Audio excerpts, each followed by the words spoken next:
Fala, meu povo, tudo bem?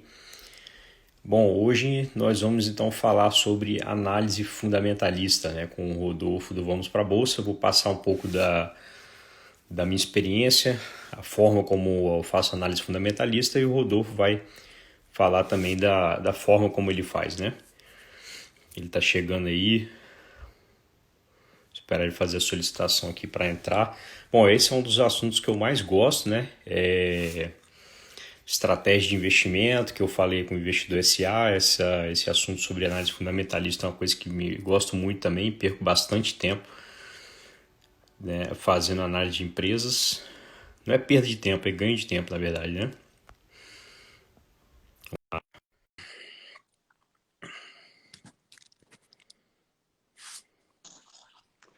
Fala, Roberto. Fala, fala Tudo Rodolfo, bem? tranquilo? Como é que Bom, tá, cara? não pode ser perda de tempo, pô. Vou fazer análise fundamentalista, tem que ser um ganho de tempo, né? É ganho de tempo, é. Eu falei, acabei usando erradas palavras aqui, mas Não. enfim. Bom, antes da gente começar, né, eu vou pedir para a galera fazer as doações lá hoje, lembrando que hoje é o nosso último dia de live, né? Espero que a galera participe com força hoje aí e com certeza vai ser uma porrada de conteúdo que a gente vai passar em uma hora, mas vai lá na minha bio, tem um link lá para doações no Asilo de Vitória. Então, essa semana de lives que nós estamos fazendo, como se fosse uma espécie de mini curso, né? A gente foi por todas as áreas aí de mercado acionário, renda fixa e tudo mais. E aí a gente está usando esse momento para poder estimular a galera, né, a fazer doações, contribuir com o próximo é importante a qualquer tempo, né, não só durante esse período do coronavírus, mas, né, a gente tem que fazer um esforço maior aí nesse período tenso que a gente está passando. Beleza? Então é isso aí. Manda, se quiser também pode mandar o comprovante para mim, que ou para mim ou para o Rodolfo, que a gente coloca lá vocês lá no grupo lá do WhatsApp para a gente poder tirar dúvidas a respeito de investimentos. Tudo bem? Então vamos lá, Boa. Rodolfo. Se você quiser aí usar os primeiros segundos aí para poder se apresentar para a galera, falar um pouco da sua experiência, do seu trabalho, e aí você mete bronca aí, né, no que você sabe sobre análise fundamentalista. Show de bola. Bom, eu sou o Rodolfo, eu criei o Vamos para a Bolsa lá em 2018, mas eu levei ele ali junto com a minha profissão, então eu trabalhei durante 7 anos na área de TI, né? Comecei ali em 2012 e saí em 2019. Então, de 2018 até 2019 eu conciliava tudo junto ali, então meu trabalho com TI, fazendo ali alguns posts no próprio Vamos para a Bolsa, mas eu nunca aparecia, eu só comecei a aparecer depois de fevereiro. Putz, tinha muito receio, era meio gago, mas Hum, olha, olha aí, né? Agora parece uma fala aí. blogueirinha, estou aqui falando, É, então eu acho que isso é bem legal. Acho que até falar um pouco dessa história, acho que ninguém nasce pronto, né? Então, é, ninguém nasce um investidor pronto. Acho que até por isso é bem legal toda essa sequência de lives que você está fazendo aqui. Vi inúmeras pessoas que eu respeito muito no mercado aqui, o Brunão e tudo mais. Então, eu acho que o conhecimento ele é muito importante e ninguém vai nascer pronto. Então, eu acho que você tem que estar exposto, você tem que buscar por conhecimento que o resultado ele virá. Então, se você está aqui nessa live, eu agradeço por você estar aqui, eu espero te ajudar nesse sentido, tá? show de bola. Você fez uma live hoje mais cedo, não fez? Com o William, né? Eu tava vendo lá o. Você fez Uma uma não, live. eu fiz duas Eita, lives antes de vir para cá. já Eu fiz fez uma live duas. às 5h30 com o Will Castro Alves, que ele Aham, é um estrategista-chefe lá da Avenue. aham. Enfim, manja muito a respeito de investimentos no exterior e foi um dos tópicos aí que nós mais abordamos. E Uhum. agora, às 19 horas, eu fiz uma live lá no perfil do Trademap do YouTube com o Tiuli falando sobre os principais indicadores para escolher uma ação. Então, eu acho que é um Beleza. tema que está bem quente aí para a gente falar agora. E, bom, eu tenho 24 anos, então eu tenho aí Vamos para a Bolsa. Eu trabalhei por 7 anos com TI. Em 2019, eu migrei para o mercado financeiro. Aí eu tirei uma certificação da Ambima, que é a CEA, né, que é especialista em investimentos. Eu vi que você, Roberto, tem a CGA.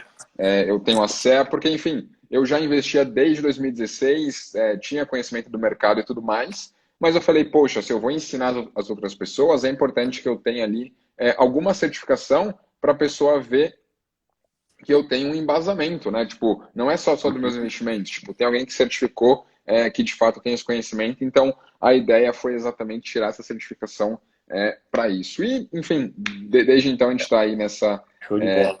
crescente e a ideia é compartilhar muito conteúdo e eu não sou o tipo de pessoa que fala só de ações, tá? Eu gosto muito de me expor em várias classes de ativos. Então, eu gosto de ter uma carteira de renda fixa. Então, enquanto muitas pessoas estavam falando que renda fixa tinha morrido aqui no Brasil, para mim não morreu e para o que ela serve, né? Para uma reserva de capital, para segurança e liquidez, ela continua servindo, independentemente do quanto que ela vai rentabilizar a grana. Tenho minha parte ali em renda variável, que eu invisto em ações, tenho fundos imobiliários, que eu curto bastante também, e invisto no exterior. Então, eu acredito que uma carteira de investimentos é interessante que ela seja diversificada, que ela tenha exposição nessas classes de ativos e que ela não fique só em um lugar, né? Então, eu não gosto de ter, por exemplo, meus investimentos só aqui no Brasil, porque, enfim, nós somos aí um país emergente e faz sentido que nós venhamos a se expor em um país de primeiro mundo, dolarizar os nossos investimentos, até porque o mundo é verde, né? Então, essa é um pouco da minha filosofia de investimentos, mas indo para o que interessa, né? Então, E falando de ações, bom, você ia falar alguma coisa? É que não, eu só ia complementar que, claro. assim, justamente o que você falou, né? A galera fala que a renda fixa morreu e tal, não sei o quê, mas, cara, nenhum país do mundo paga o que o Brasil ainda paga, né? Que é 4 e pouco por cento mais inflação, ou seja, qual o ganho, qual o produto financeiro que você tem a nível mundial que te paga 4 e pouco por cento acima da inflação do país, né? Ou seja, você ganha um real, o ganho real ali é 4 e pouco por cento. Né? Então, assim, ainda é muita coisa. A gente está acostumado com juros altíssimos, né?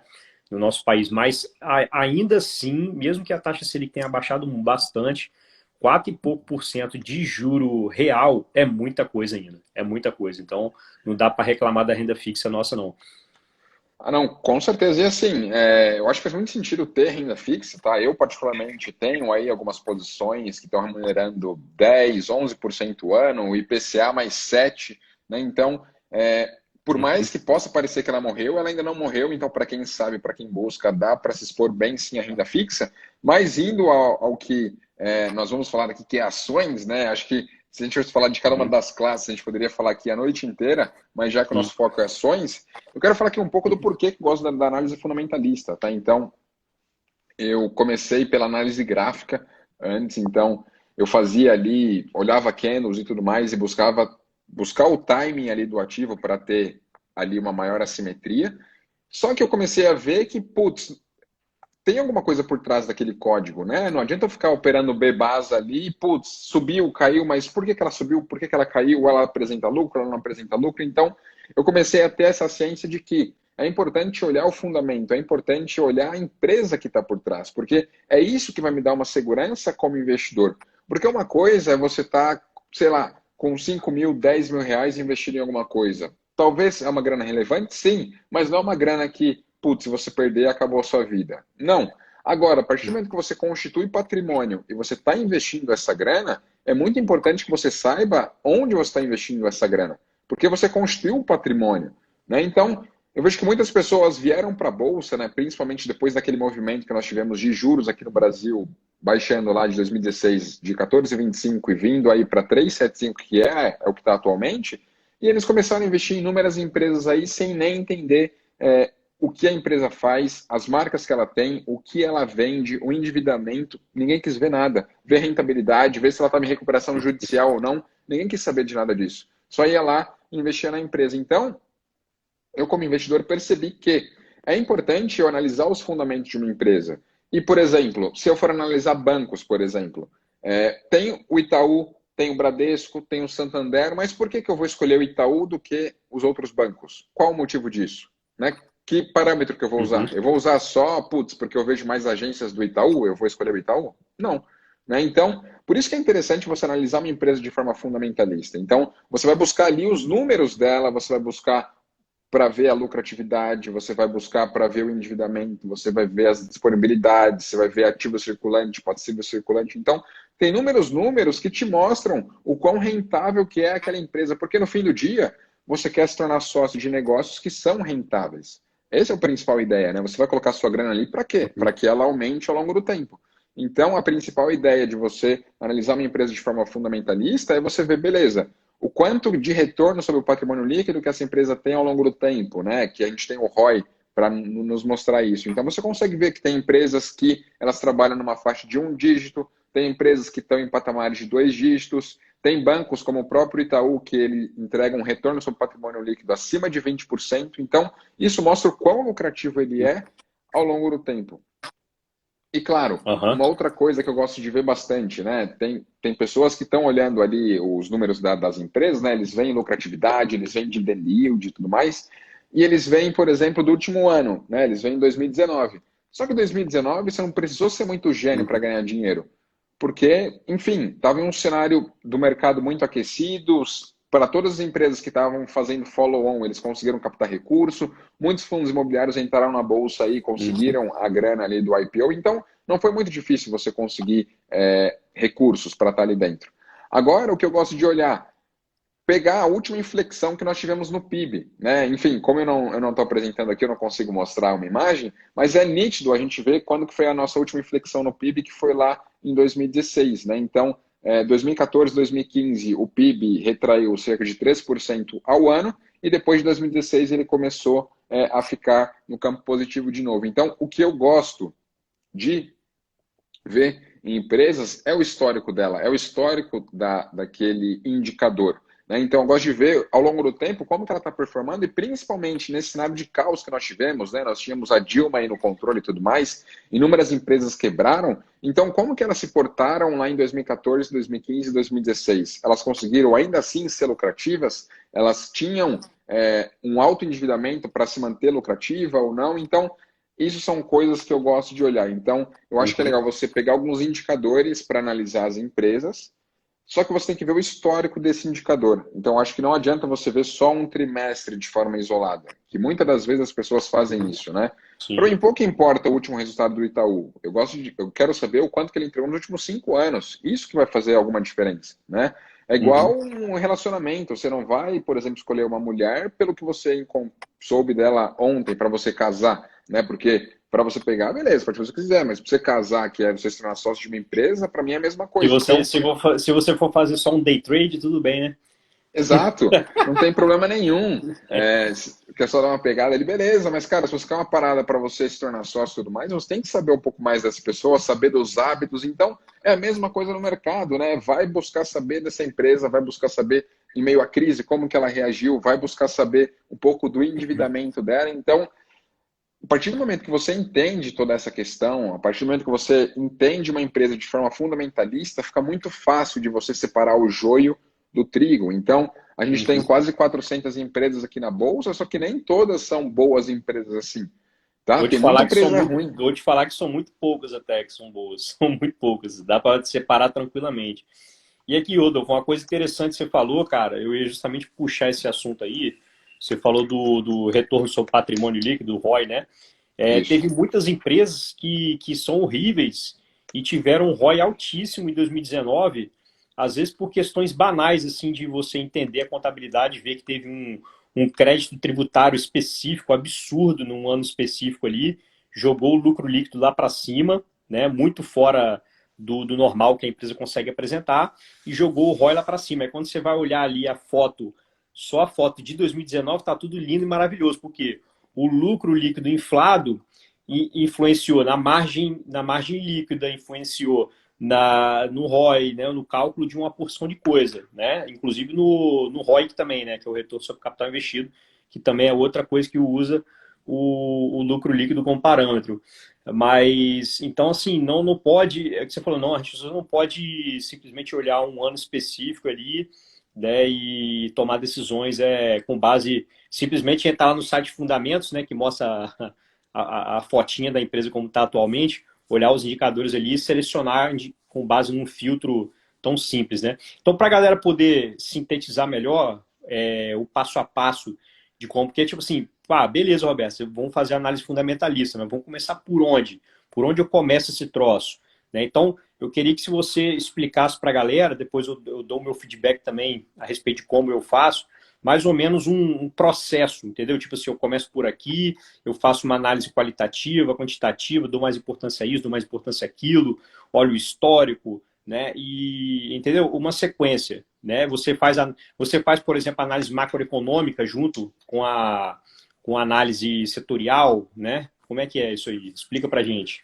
Então, para fazer análise das empresas, a gente pode fazer uma análise top-down ou uma bottom-up, né? Então, uma top-down Uhum. seria olhar o macro, para do macro eu buscar pelo país, do país eu buscar o setor, e do setor eu buscar uma empresa. Só que eu posso fazer também, pensando em ser um value investor aí, uma análise bottom-up. Então, dentro de um setor que pode ser que não seja tão bom, eu encontrar uma empresa boa, que pode ser o caso da Magazine Luiza, né? O setor de varejo como um todo não é um setor que eu gosto de olhar, mas se você estudar um pouco da Magazine Luiza, olhar os números dela, por mais que ela não esteja num valuation tão atrativo, ela é uma empresa que se destoa no varejo. Ela é uma empresa que ela tem muito Uhum. caixa, é uma empresa que ela tem uma baita lucratividade, ela Cresce, tem um baixo cresce muito acima endividamento. da média do setor, cresce muito acima da média do setor, muito acima. Isso. E outro ponto, né? A gente olhou a parte quantitativa, né? Uhum.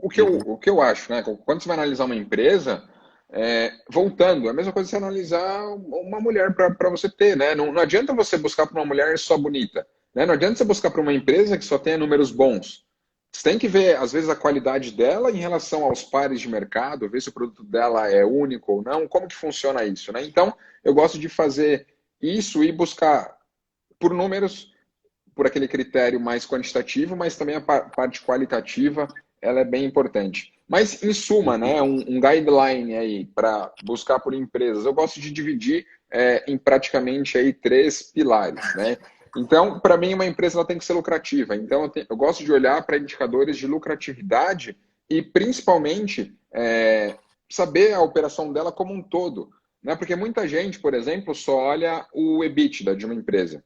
Ah, beleza, vamos Uhum. ver aqui como que é a geração de caixa de uma empresa. Isso é bom? É.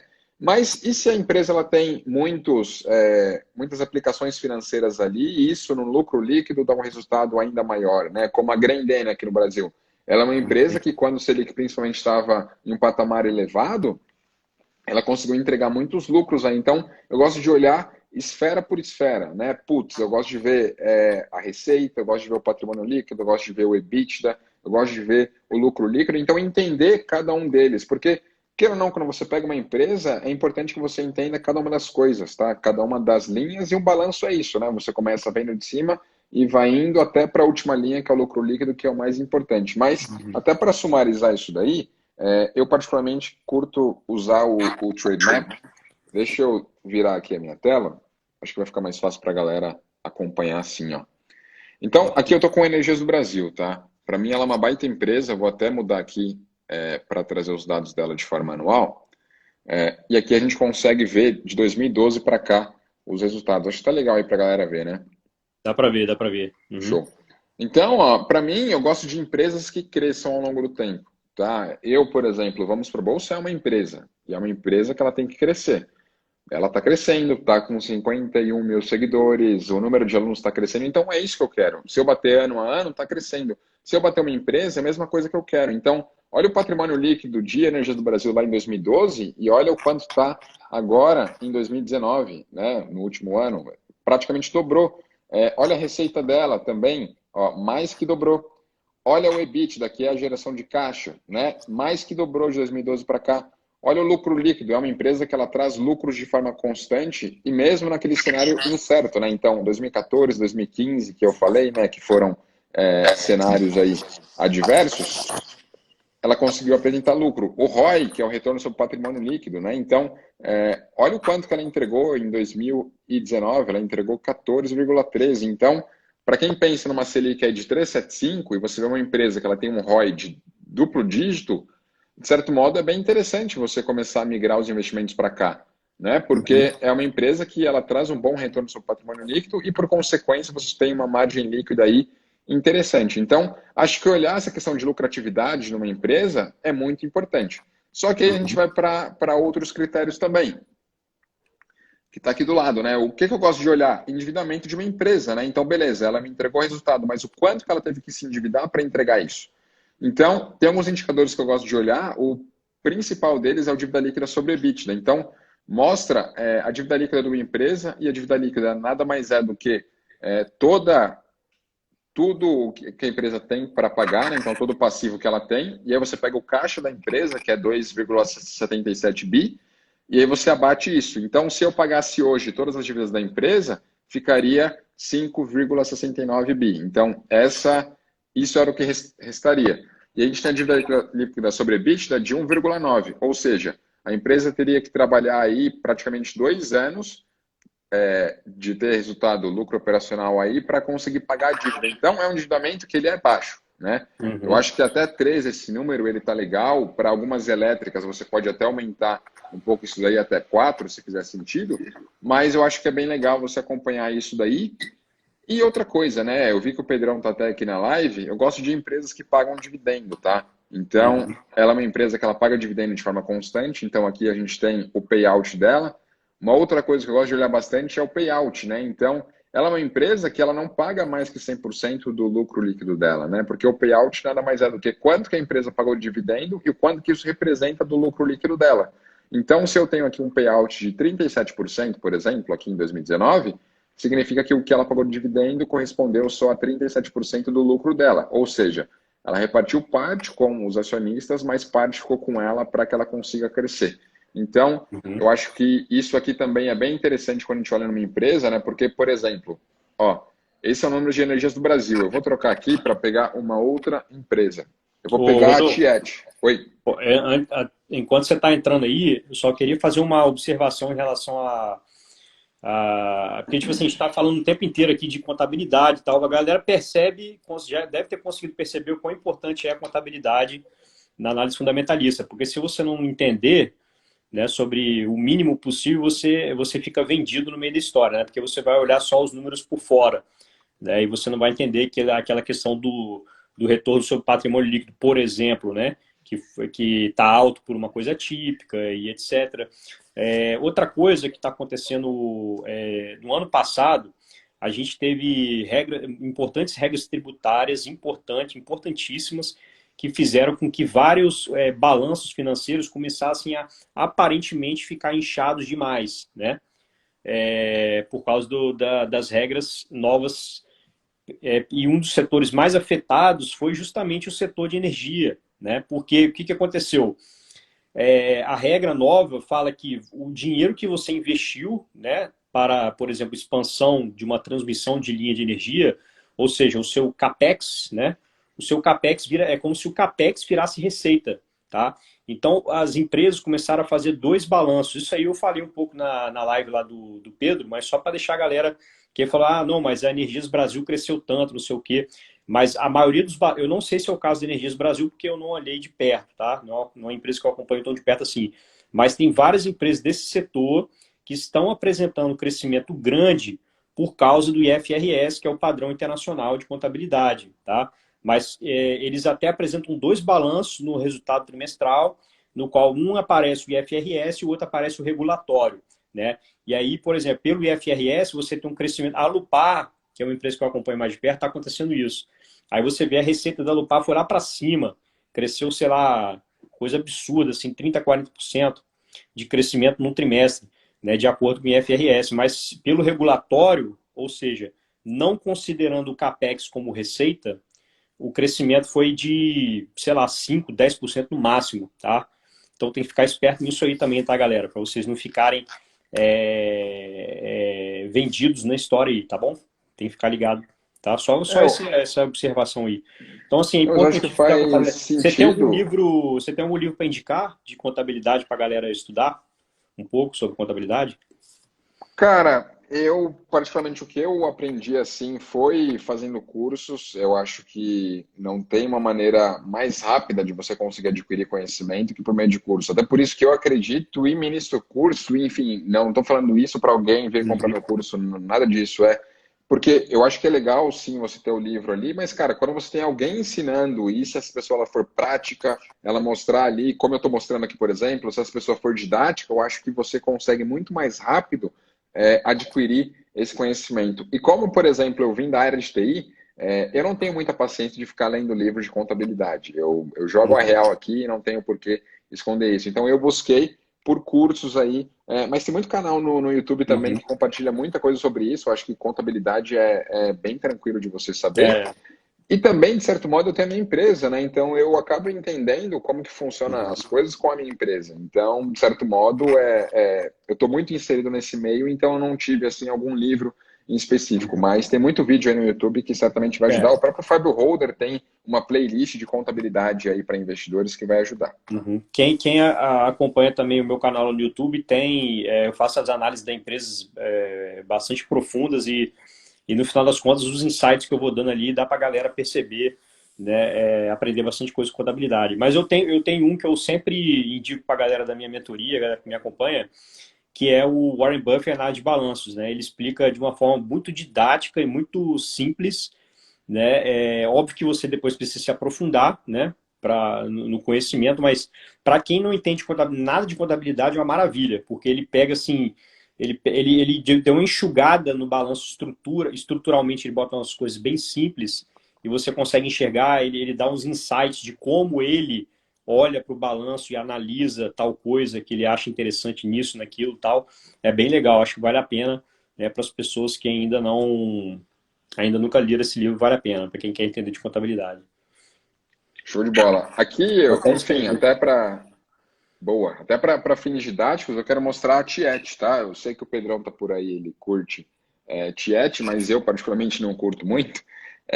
E um dos pontos é esse daqui, ó, de payout, tá? Então a gente tem linha a linha o quanto que ela entregou de payout aí, de dividendo e por consequência o quanto que isso representou do lucro dela ao longo do tempo. E tem alguns anos aqui que ela entregou muito mais que 100%, né? Então ela entregou mais que 100% do lucro líquido. Ou seja, tiveram alguns não recorrentes, pode ser que ela distribuiu aí Uhum. é, parte do caixa, enfim. Então, para mim, eu particularmente não gosto de empresas assim, tá? Que tenham esse alto payout aí. Para mim, até 50% tá ok. Bom, Bancos, de forma pontual, você pode pegar o Itaú, que deu quase 100% no último ano, mas enfim, foi algo muito pontual. Mas eu, particularmente, não curto algumas empresas assim, como a posso fazer uma Tiet, observação em relação a isso aí, a questão do payout? claro. Isso aí, pessoal, aqui que vocês têm que ficar atento. Não quer dizer que o payout for de 105, 110%, por exemplo, você já pode decretar que é um problema. O problema é quando, na verdade, a empresa ela vem aumentando o nível de endividamento, né, de uma forma, digamos, até assim, negligente, né? E distribuindo dividendo. Pô, então peraí, você está pegando um empréstimo para pagar dividendo, não está fazendo sentido, né? Então não faz sentido para mim uma empresa que não cresce, aumenta a dívida e paga um payout alto. Daí a empresa está cagando tudo. Agora, tem situações em que, apesar do o payout ser alto, e principalmente empresas que têm muita depreciação, que você tem um lucro líquido, certo? E aí depois quando você calcula o fluxo de caixa operacional, você joga de volta depreciação, amortização e tudo mais, coisas que foram todas descontadas em despesas lá da empresa, né? Então, às vezes, a geração de fluxo de caixa de uma companhia, dependendo do tipo de setor, ela é muito mais alta, né, do que o lucro líquido, o que permite a empresa distribuir dividendos, né, bastante dividendos, e aí quando você vai calcular dividendo, né, você pega o dividendo pago dividido pelo lucro líquido que ela teve, que esse que é o cálculo do payout, aí você dá um payout alto, tá? Então, tem que ficar ligado nisso aí também, só para a galera entender um pouco melhor, tá bom?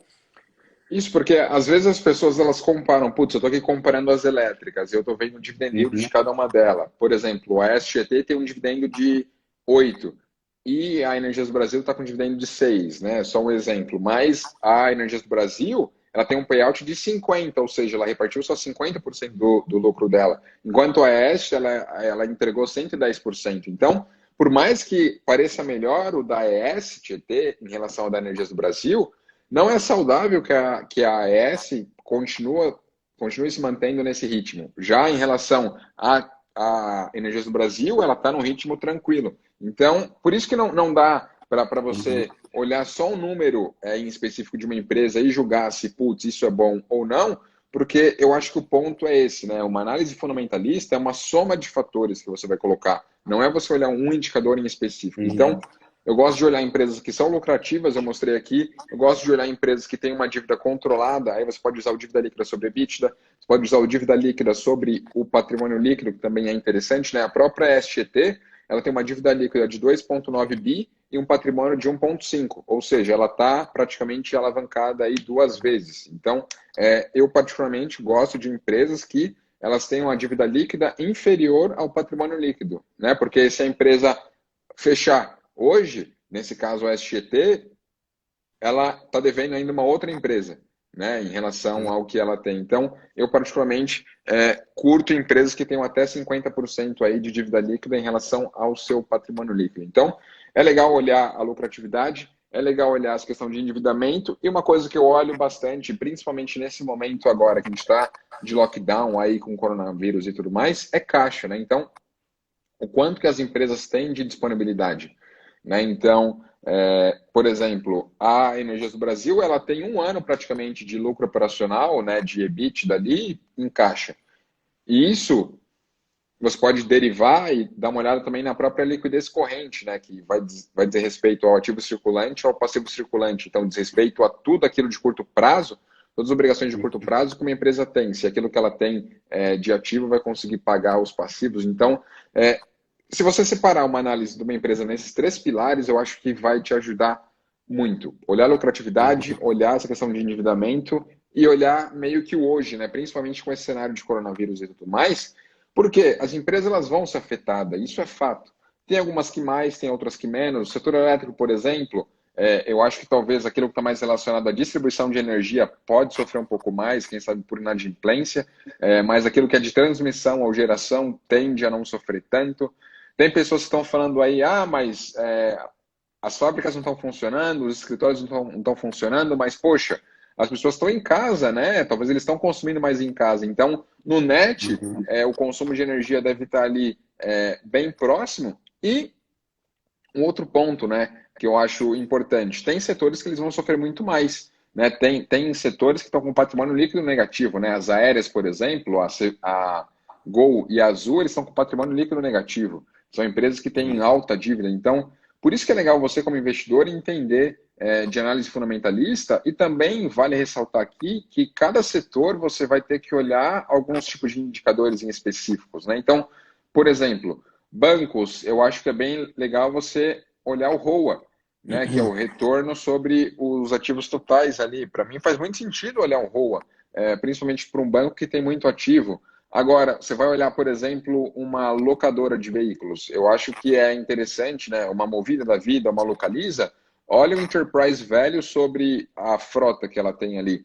Isso vai te dar um balizador bem interessante. Então, eu acho que cada setor você tem que analisar de uma forma, mas eu acho que de forma macro tem aquela questão rentabilidade, endividamento e disponibilidades. Eu acho que quando a gente pega esses três aí, fica muito mais fácil de entender do business de uma empresa.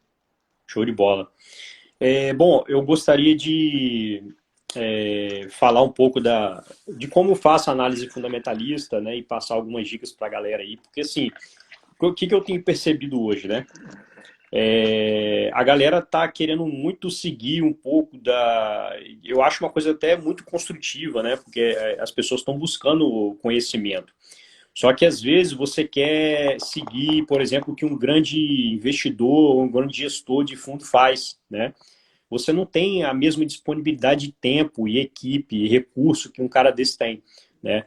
Então, por exemplo, a análise quantitativa a gente consegue fazer tranquilo, né? Se bobear até na mesma forma que um cara desse pode fazer. É óbvio que a equipe dele tem mais experiência, vai fazer lá um valuation provavelmente um pouco mais preciso e tal, mas o que deixa a gente tão atrás em relação a grandes gestores, investidores, é a questão da análise qualitativa, né? Porque a gente não consegue estar junto. O que os grandes fundos fazem? Vai lá visitar a empresa, né? Vai lá conversar com o executivo, vai lá dar uma volta na empresa, ver o que está acontecendo ao vivo, né? Ao vivo, o que está acontecendo. E aí, os colaboradores estão engajados, que realmente essa transformação que os CEOs estão falando que vai ocorrer na empresa está acontecendo mesmo. O cara vai lá verificar, o cara vai lá checar, o cara vai ver o dia a dia como é que está sendo. né? Cara, investidor comum não tem como fazer isso, cara. Não adianta, né? Então, esse que é o grande problema. A gente tem que se colocar numa estratégia que está dentro das nossas possibilidades, né?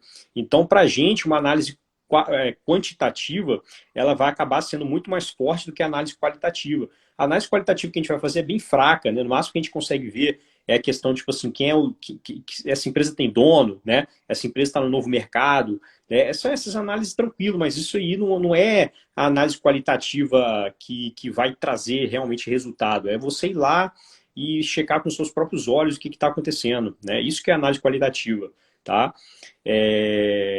Enfim, então os fundos, geralmente, o fundo de investimento vai ter aí, sei lá, vai ter dependendo do tipo de fundo, a Alaska, por exemplo, já vi o Breda falando que vai ter aí no máximo 18 ativos, ele não costuma passar 18 ativos, né? Vários outros fundos também trabalham aí entre 15 a 20 ativos no máximo, né? A maioria dos fundos. E é uma carteira relativamente bem diversificada, mas isso para quem tem, por exemplo, 100 mil reais, né? Poderia ser uma carteira diversificada, mas eu estou falando de um fundo que gere bilhões, tá? Bilhões e bilhões de reais. Então, assim, eu acho que a nossa defesa como investidor comum, né, nessa questão toda, é a diversificação. Tá? Eu não estou falando que você tem que sair espalhando o seu dinheiro para tudo quanto é lado, não. Nas empresas, não. Não estou dizendo isso.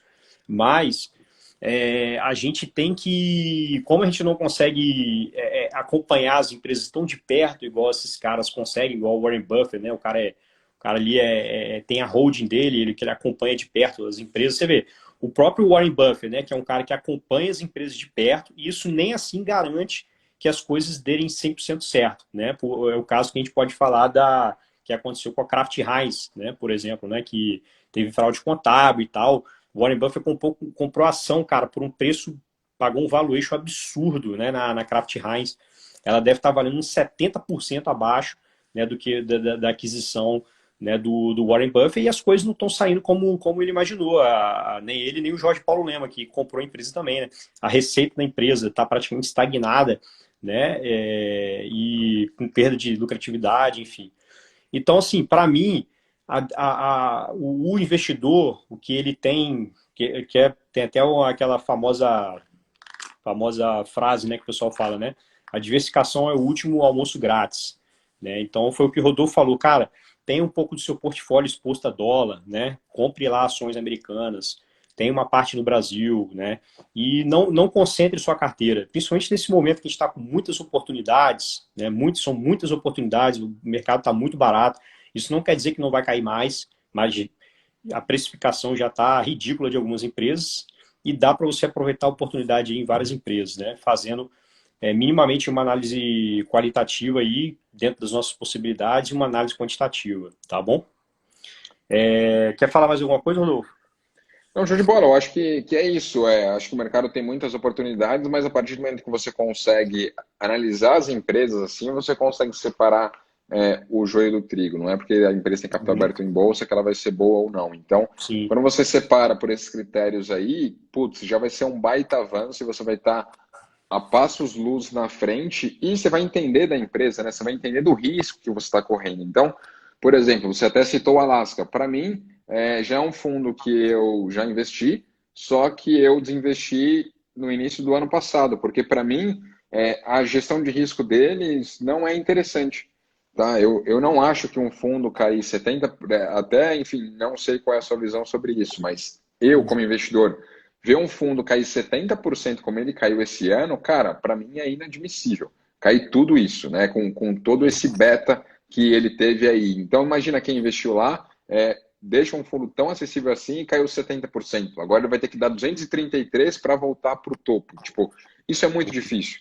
Né? Eu acho que, sei lá, o cenário mudou, o cenário base mudou, beleza, cara, readequa aqui, você tem muita small caps, tem muita coisa que está pensando num growth, foca um pouco no arroz com feijão ali para tentar preservar um pouco mais de patrimônio, enfim, você tem o CGA aí e deve saber muito bem toda essa questão de gerir patrimônio, então, para mim, por exemplo, foi algo que eu fiquei feliz de não estar dentro, mas muito triste, porque eu sei que muitas pessoas fazem parte, então, eu acho que até reforça a importância de você saber analisar uma empresa, porque é muito fácil você bater o Ibovespa aqui no Brasil, né? Tem inúmeras empresas que batem o Ibovespa ao longo do tempo, até porque o Ibovespa está muito relacionado ao setor financeiro e commodities. Putz, você pega uma Raia Drogasil, você pega uma B3, você pega uma Energias do Brasil, você pega uma Equatorial, tipo, são empresas que batem o Ibovespa ao longo do tempo, em qualquer Uhum. time frame que você colocar. Então é fácil bater o Ibovespa. Nesse sentido, fazer o stock picking aqui no Brasil, eu acho que é bem legal. Agora, Também nos Estados acho. Unidos, por exemplo, eu não curto muito o stock picking. Eu tenho algumas ações diretamente, mas eu invisto muito em ETF, porque eu acho que o Uhum. mercado ele é muito mais maduro e os próprios índices, né, o próprio S&P 500, a maior empresa de lá, é uma empresa de tecnologia. Então, é muito Uhum. diferente o índice de lá do índice daqui do Brasil. Então, lá fora, eu gosto mais de investir em ETFs. Então, É, isso muda um pouco. O Ibovespa é muito ruim, cara. Eu aconselho geralmente a galera a investir no Divo 11, no ETF Divo 11, quem Uhum, quer investir através de ETFs, são 34 empresas, né, brasileiras mais ou menos, de empresas de dividendos, dá de 1.000 a 0 em qualidade em relação ao BOVA, né? Mas é isso, o Breda, ele se posicionou muito em preço de commodity, cara, eu achei nessa... Ele tinha Braskem, Suzano, Vale, né, tudo quanto é tranqueira das commodities que estava passando por... Começando a viver com... Teve a recuperação, né, teve o boom, e aí no final de 2018, já no início de 2019, começou os preços das commodities a retrair de novo, né, e voltou um ciclo ruim aí para as empresas de commodities. Acho que isso aí acabou também impactando bastante ele. Ele foi aumentando a posição na Braskem, foi aumentando a posição na Suzano e essas empresas não andaram, né? Mas enfim, vamos lá. É, vamos usar esses últimos 15 minutos para responder a galera? bora. Vamos lá. Tem uma que perguntaram quais empresas que estão, as empresas estão com caixa favorecido no momento e são boas opções de compra. Cara, eu não sei se o Rodolfo quer indicar, falar sobre empresas específicas aí, mas eu não gostaria de falar lá em empresa específica, não. A gente está aqui para poder dar um embasamento para você tomar suas próprias decisões, tá? Agora, tem várias empresas têm boa posição de caixa, a própria Magalu, por exemplo. Isso não quer dizer que você tenha que investir, né? A Isso. Magalu acho que fechou o ano com 7 bilhões em caixa, alguma coisa assim. Né? Inclusive, se bobear, vai até usar aquele caixa para comprar um monte de empresa aí de e-commerce na bacia das almas, né? É Com isso essa aí. crise. Mas aí você que tem que decidir, tipo assim, se é bom ou não para investir já é outra história, né? É isso aí, tipo, você não vai olhar só se ela tem caixa para saber se ela é boa ou não para estar lá, porque beleza, ela tem caixa, mas o quanto de retorno que ela traz, o quanto de dívida que ela tem, então é interessante você olhar para tudo isso, mas assim, tem muitas empresas que estão bem capitalizadas, a própria Cogna acabou de fazer um follow-on que está bem Uhum, capitalizada, a gente tem a Ambev uhum, aí que tem mais de 2 dígitos em caixa, então eu acho que tudo isso você consegue dar uma olhada, mas não se atenha só ao caixa, se atenha também a lucratividade, a endividamento e principalmente, cara, quer saber se a empresa ela pode passar por essa crise aí que a gente vai enfrentar do coronavírus? Enfim, eu acho que, na minha opinião, é uma parada que está só começando. Eu acho que o mercado ele não está uhum. vendo, principalmente aqui no Brasil, a quantidade de problema que a gente vai ter em relação a isso, porque eu acho que os Estados Unidos pode até voltar mais rápido, mas será que o Brasil volta? Porque muita gente foi muito impactada, muitas pessoas Uhum. tiveram aí redução salarial, perderam o emprego. Cara, acho que o buraco aqui é muito mais embaixo. A gente tem que pensar que também o Brasil ele é muito turístico e olha o turismo, não está movimentando nada nesse momento. Então, por mais que muitas pessoas estejam otimistas, eu sigo otimista para o longo prazo, ainda assim eu estou guardando bastante reservas, porque eu acho que talvez a gente possa entrar num momento Uhum. aí que, voltando do lockdown e tudo mais, a gente possa ter mais incertezas, tá? Eu Porque tô, eu tô mais ou menos no mesmo pensamento. Eu usei 50% do meu caixa e os outros 50% eu só vou usar se vier arrebentando mais para baixo ainda e jogar o valor das empresas ainda mais para baixo do que estava antes, né? Então, para mim, essa recuperação aí que está tendo aí é só um repique mesmo. E para vocês terem ideia, pessoal, a gente toma muito cuidado em ficar ansioso em aproveitar as oportunidades, vendo o mercado se recuperando, digamos assim, entre aspas. A gente não sabe mesmo se. Não estou aqui para falar se o mercado vai subir ou cair, mas na crise de 2008, demorou um ano e cacetada para poder a bolsa atingir o ponto mais baixo e a gente teve aí, né, repiques no meio do caminho, tá? Então, ainda tem muita coisa para rolar, o negócio só tem um mês, né? Então, muita coisa para rolar para frente aí. Vai usando eu seu acho caixa que devagarinho, aproveitando as oportunidades pontuais que você acha que tem que alocar, entendeu? e vai usando o seu caixa devagar aí. Eu acho que, enfim, é difícil você ter tanta certeza como as pessoas estão tendo de que tá barato as coisas num ambiente tão incerto. Então, eu acho Uhum. que a gente tem que ter opcionalidade ainda. Para que eu vou gastar todo o meu caixa agora se eu não sei o que vai ser daqui para frente, né? E depois a bolsa cai tudo lá na frente, pode ser que caia, não dá para saber, mas aí você é o passageiro da agonia, né? Eu vou ficar ali todo travado com todos os meus recursos ali e, putz, muitas pessoas viram aí e sofreram bastante com toda essa correção que nós tivemos na Bolsa. Então, eu acho que é momento também de você dosar o seu portfólio e ver se aquilo que você tem em renda variável é condizente com o seu apetite a risco, tá? Porque eu acho que muitas pessoas dosaram aí o seu apetite a risco, muitas pessoas que eram 100% renda variável viram que é muito bonito isso na teoria, é muito bonito quando as pessoas pegam ali aquele livro Investindo em Ações no Longo Prazo de Jeremy Siegel, e eles olham lá que as ações é a classe de ativo que mais entrega retorno ao longo do tempo. Mas você não precisa ter só ações, você pode fazer um portfólio diversificado e ter tão bons retornos quanto, né? Warren Buffett é um baita exemplo disso, ele tem aí mais de 100 bi em caixa. O próprio Ray Dalio tem um fundo lá que eu curto bastante, na Bridgewater, que é o Per Alpha, que é um fundo aí que entrega muito mais retorno do que o S&P 500 na média, mesmo sendo um fundo que tem commodities, que tem renda fixa. Então, eu acho que não tem essa de ser 100% em uma coisa só. Acho que isso é muito frágil, tem que diversificar. Beleza. Vamos lá, continuar com as perguntas então. O Rafa está perguntando aqui, VBB11 é um bom ETF para o momento ou aguardar o otimismo? Cara, se você aguardar o otimismo, a bolsa já vai estar lá em cima. Não existe isso, cara. As melhores oportunidades são justamente quando as pessoas estão totalmente descrentes da economia, né? Quando a pessoa assim, já não tem mais esperança nenhuma. Então, se você esperar a fase otimista, os preços já vão estar lá em cima. Então, não é assim o pensamento. O pensamento é justamente o contrário, né? Você tem que investir quando está... Investir mais... Investir, você tem que investir sempre, né? Mas estou falando em termos de alocação de ativos, né? Alocação de classes e tal. É quando o negócio mesmo está no fundo do poço e ninguém tem esperança mais de nada, né? De quando que vai se recuperar, que é justamente quando você tem que fazer mais alocação, tá? Então não é por aí não. Lucas, se tratando de apenas de mercado brasileiro, quantos ativos de diferentes setores vocês recomendam?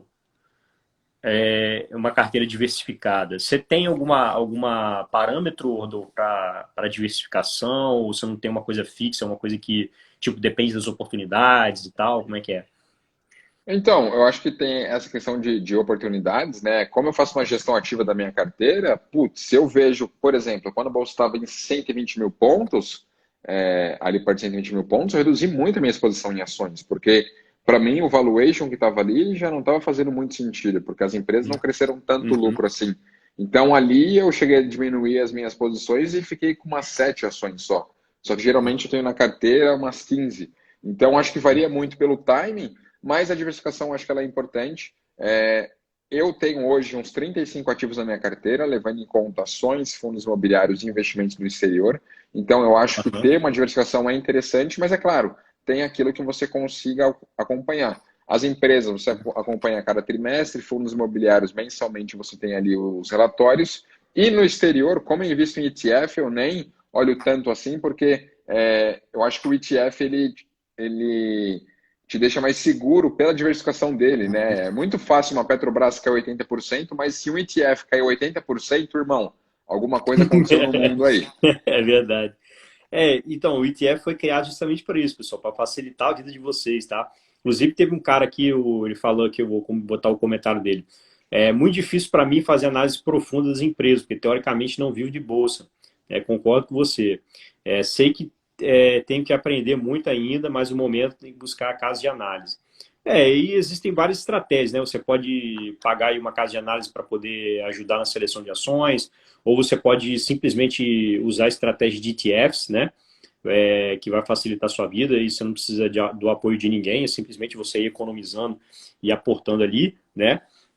Basicamente, ETF seria interessante você pelo menos saber o básico, né? Igual, por exemplo, se você não busca conhecimento de nada, né? Você não sabe, por exemplo, a galera me perguntou, que ETF é esse aí, Roberto? Você falou Divo 11, ou seja, muita gente nem conhecia que existiu o Divo 11. E é muito melhor, na minha opinião, do que o Bova 11, né? Acredito que o Rodolfo também concorda. Então é isso, né? Acho que, né, vai depender de cada pessoa essa resposta aí em relação a você ser um investidor mais ativo, né, ou mais passivo, e você usa a estratégia aí de acordo com isso aí, tá bom? Vamos ver se tem mais pergunta aqui. No momento de 70% em renda fixa, beleza. Percentual, renda fixa e renda variável é o conforme a pessoa acha que é confortável, quanto que ela está disposta a ver o patrimônio dela cair, etc, né?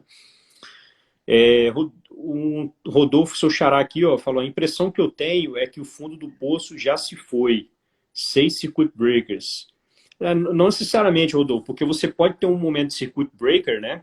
E depois o mercado continuar baixista, tá? O mercado continuar. O que vai acontecer é que talvez não tenha mais circuit breaker, né? Talvez não tenha mais aquelas porradas para baixo violentas. Mas o mercado pode ficar muito tempo baixista, né? Caindo devagarzinho. Um dia cai 0,5%, outro dia cai mais 0,5%, né? E por Ele aí ficou vai. assim de 2010 a 2015, né? Exato. Então, assim, a Bolsa Americana de 2008, né, recuperou, demorou 4 anos, se eu não me engano, para voltar ao mesmo patamar que ela atingiu em 2007, tá? Então, acho que esse é o grande ponto, né? Não é porque ele acabou, ele parou de cair com tanta intensidade que ele vai parar de cair, né? E Uhum. outra, eu acho que é importante nesse momento você entender um pouco do macro e às vezes entender um pouco de quem está do seu lado, né? Eu tô vendo muitas pessoas que estão desempregadas, eu vi muitas pessoas que já quebraram porque ficaram muito tempo fechadas e talvez estavam alavancadas e tudo mais. E a gente tem que pensar que o brasileiro ele não tem poupança, são poucos aqueles que investem, então eu acho que o buraco é um pouco mais embaixo, sim. Eu estou investindo em boas empresas aí que, no meu crivo, elas vão se manter, mesmo num cenário de crise aí, mas, cara, eu não acho que passou. Daqui para frente é só subir e vai subir em linha reta. Eu acho que a gente vai ter impactos e, principalmente, né, a gente nem saiu ainda do lockdown. Né? As pessoas elas estão tendo tanta certeza num cenário que elas nem sabem quando que elas vão voltar a trabalhar efetivamente. Pode ser que venha uma segunda onda do corona e tudo mais. Enfim, eu não quero ser pessimista aqui, mas eu quero trazer um ar de realismo, porque muitas pessoas falaram: ah, caiu muito, agora é hora de comprar, caiu 50%, é É, hora de comprar. Pode ser que seja, e faz sentido se você tem um horizonte de longo prazo, mas isso não quer dizer que no curto prazo já vai voltar rápido. Eu acho que o buraco é um pouco mais embaixo. beleza. Voltando à pergunta lá da questão dos setores, né? Você falou como você faz a análise de distribuição de setores. A minha é mais por oportunidades, né? Então, assim, eu não coloco uma coisa fixa. Ah, eu quero ter tanto de energia, eu quero ter tanto do setor de varejo, eu quero ter tanto. Não, eu não faço isso. Eu vou por oportunidades. Então, se um determinado setor está com muita oportunidade boa, então eu já estive bastante posicionado, por exemplo, em energia elétrica, né, até antes de começar o problema do coronavírus, né, porque eu achei que é o setor que está dando mais oportunidade interessante. Né. O que eu costumo fazer, geralmente, é colocar um limite máximo, né? Limite máximo aí de 25%, mais ou menos. Eu não gosto de passar muito disso no mesmo setor, não. Tá? Mas isso aí é uma estratégia pessoal minha, não quer dizer que você tem que fazer para você. Tá bom? Quais setores vocês acham mais interessantes? Olha, isso aí também é uma coisa bastante Subjetivo. pessoal, subjetiva também, né? Porque às vezes não é o setor, é a empresa, entendeu? Você está investindo na empresa, você não está investindo em setor, né? Igual eu falei, pô, se eu estou muito posicionado num setor específico, é porque aquele setor tem muita oportunidade individual bacana, entendeu? Não é porque eu estou naquele setor, porque eu estou pensando no setor, entendeu? Eu estou pensando nas empresas em si, individualmente, né? Então, eu acho que você não deve distribuir a sua carteira pensando em setores, você deve distribuir sua carteira pensando em empresas, entendeu? Tipo assim, essa empresa aqui, ela é muito boa, né? Entender ela, entender o negócio, se o que você acha que ela tem um grande potencial, você pode simplesmente dedicar uma parte maior do seu patrimônio, né, de ações a ela, colocar um peso maior. Né? Eu não gosto muito, por exemplo, de passar mais de 10% numa mesma empresa, né? É um critério pessoal meu, tá? Mas é isso, tá? Não por exemplo, eu curto bastante banco em momento como esse, né? Eu curto banco porque acho que talvez as pessoas vão precisar de crédito, e pode ser um Uhum. setor que tende a se beneficiar. O setor elétrico é uma demanda que ela tende a se manter, ele pode cair? Pode, mas será que vai cair tanto? Não acredito que vá cair tanto assim a demanda, até porque as cidades e pessoas estão cada vez mais conectadas. E alimentos também, para mim, é um setor que, putz, faz sentido olhar por coisas lá, porque as pessoas não vão diminuir a demanda por comida, né? Eles podem cortar outras coisas, cortar a viagem, cortar um novo apartamento, cortar uma compra de carro, mas talvez o arroz e feijão ali na mesa não vai cortar. Então, eu acho que talvez, em um momento como esse, que talvez a gente possa caminhar para uma crise um pouco mais forte, você está nesses setores que, como um todo, são mais resilientes, eu acho que são interessantes, porque Uhum. são, enfim, setores que as pessoas elas vão precisar e talvez seja a última linha para cortes ali se ela tiver problemas econômicos. Tem as empresas de saneamento básico também, né? Saneamento Também, básico, utilities como um todo. Uhum. utilities. Então, mas aí também tem a questão seguinte, as empresas cíclicas, né? Elas geralmente tomam muita porrada no momento desse Isso aí. e aí dá muita assimetria de oportunidade, né? Tipo assim, pô, essa empresa vale muito mais que isso aqui. Aí, na hora que sobe, né? Ela sobe muito mais intensamente do que as empresas mais defensivas, igual o Rodolfo está falando. Então, eu sempre gosto de me posicionar em ambas as coisas, né? Mas especialmente quando o mercado está muito em baixa, está muito, muito barato mesmo, igual está agora, né? Na minha concepção está barato, tá, pessoal? Tem várias empresas com patrimônio líquido, por exemplo, sendo negociadas com valor de mercado, abaixo do patrimônio líquido e tal.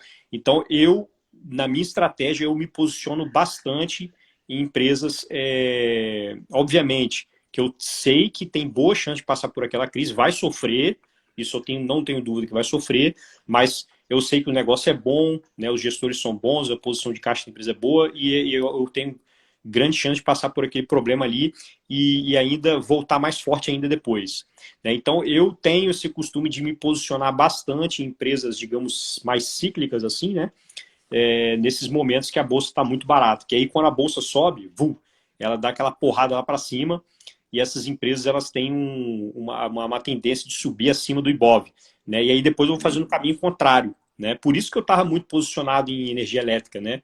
Antes do coronavírus, porque assim como o Rodolfo falou que ele achou que estava caro também, várias ações, eu também tinha essa mesma visão. Eu já tinha parado de aportar na Bolsa Brasileira, aí desde eu acho que de setembro de 2019, acho que foi o meu último aporte que eu fiz na Bolsa Brasileira, e estava constantemente transferindo dinheiro, né, do Brasil para o exterior. Né? Vamos ver aqui. Vamos ver se tem mais alguma coisa. Você costuma usar alguma forma de proteção contínua da carteira, Rodolfo? Você usa a opção de venda, sei lá, alguma coisa assim, put?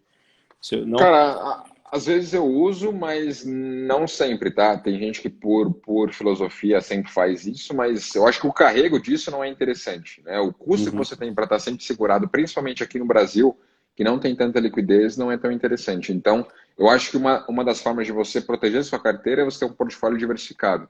Porque por mais que caia, putz, você tem renda fixa, você consegue aportar ali no que estiver mais barato. Então, eu acho que esse pode ser uma das proteções mais simples, mas que sejam também mais efetivas. Show, show de bola. Bom, acho que infelizmente, eu acho que não vai dar para responder mais ninguém. Está faltando só 2 minutos. Já recebi uma mensagenzinha aqui em cima aqui. Falta 2 minutos. Bom, Rodolfo, gostaria então de agradecer você, né, pela presença, né, por estar compartilhando o conteúdo com a galera. Agradecer também por ter abraçado a causa, né, das doações. Então, vou aproveitar também para usar o último minuto para lembrar a galera de fazer as doações lá para o Asilo de Vitória. Então, todas essas lives que a gente está fazendo, né, além do intuito de poder compartilhar conhecimento com vocês, é também utilizar essas lives para lembrar a galera de fazer as doações. Né? Então, lá no meu link tem um. Não, no meu link não, desculpa. Lá na minha bio tem uma link que vai direto para a página lá do Asilo de Vitória, né, onde vocês podem fazer a contribuição, o valor que quiser contribuir, tá? O valor que vocês quiserem. Pode ser pelo PicPay, pela PagSeguro ou transferência direta bancária, tá bom? Pessoal, muito obrigado mesmo aí. E é isso aí, acabou. Show de bola. Valeu, Roberto. Beleza? Tamo junto. Valeu, um abraço, cara. Até mais aí, boa noite. Valeu. Valeu.